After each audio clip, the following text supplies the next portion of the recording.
咁就有一個好大隻嘅黑影兜口兜面咁撞過嚟，我成個人都褪幾步嘅。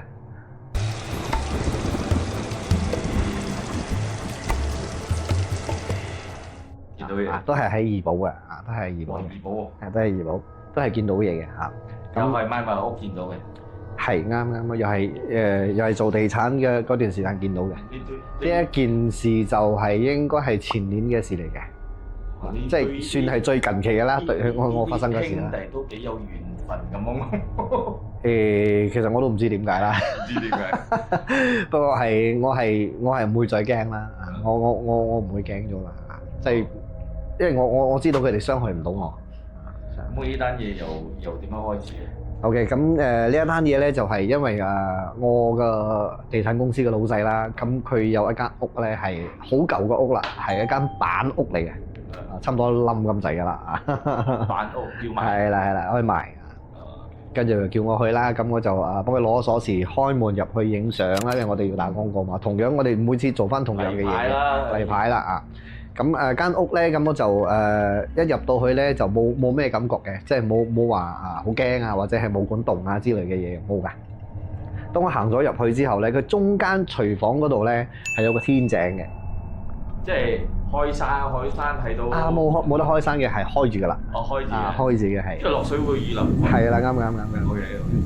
咁當時我就因為我企喺嗰度咧，我影相咧入邊就會光啲。所以我就企咗嗰個位我攞相機出嚟，我都未開機未開始影啦。咁就有一個好大隻嘅黑影兜口兜面咁撞過嚟，我成個人都褪幾步嘅。你 feel 到係真係撞到你嘅。哇！黑影啊！成個黑影撞埋你係好大，應該高我1-2個頭啊！我諗到上下。哇！因為當時我企喺嗰個位置咧係好光㗎嘛。成間屋好暗，冇燈冇成㗎嚇，係嗰個位置好光，因為日頭啊嘛，個光線照落嚟，咁成個黑影一兜口兜面咁撞落嚟咧，係好明顯嘅，好明顯咁睇到嘅。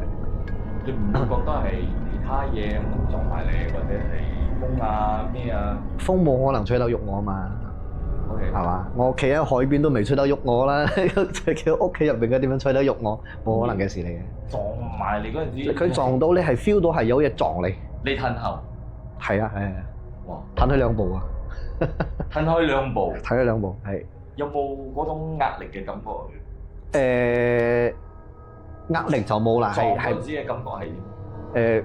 喐到你嘅身體咯，有人掂到你嘅身體咯。有人掂。但係唔係好似我哋正式咁樣掂到嘅嗰種感覺啦，佢係輕輕咁掂到你嘅，但係你就算佢輕輕都好，你都會俾佢撞到褪2步嗰種嚟嘅。